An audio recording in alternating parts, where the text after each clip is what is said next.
This is a Fox News alert. I'm Brett Baer in Washington. The U.S. military has dropped its biggest non-nuclear bomb ever on ISIS terrorists hiding in tunnels and caves inside Afghanistan.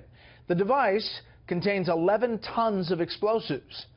This comes on a day when the president's CIA director points the finger directly at Russia and the founder of WikiLeaks in a conspiracy against the U.S. We have Fox team coverage tonight. Kevin Cork's at the White House with how recent events may be changing President Trump's worldview. Catherine Herridge has the details on the WikiLeaks Russia connection and the CIA director's charges this afternoon. But we begin with national security correspondent Jennifer Griffin at the Pentagon tonight. Good evening, Jennifer. Good evening, Brett. When the U.S. Air Force tested this bomb in 2003, the cloud that resulted reached 10,000 feet in the air. This weapon was designed for the Iraq War, but never used on the battlefield until today. We have the greatest military in the world, and they've done a job as usual. At 7:32 p.m. local time in Afghanistan, the U.S. Air Force dropped the largest non-nuclear weapon the U.S. military has ever used in combat, the GBU-43, a 21,000-pound bomb known as the mother of all bombs, or massive ordnance air blast, on what the White House described as a complex of ISIS tunnels on the border with Pakistan.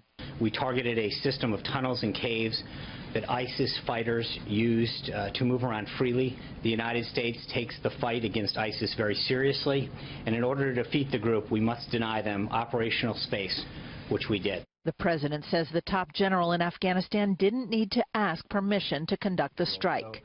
We have given them total authorization, and that's what they're doing. And frankly, that's why they've been so successful lately.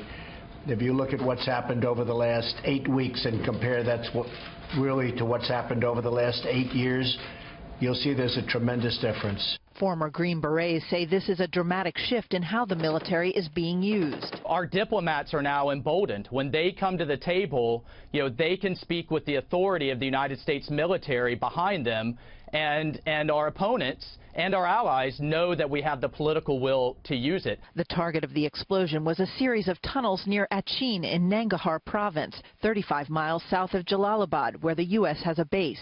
On Saturday, an American Green Beret was killed by small arms fire in that part of Nangarhar province.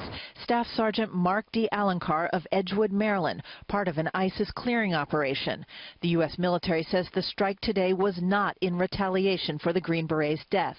The president announced yesterday, after meeting with NATO's Secretary General at the White House, that National Security Advisor H.R. McMaster is leaving soon for Afghanistan.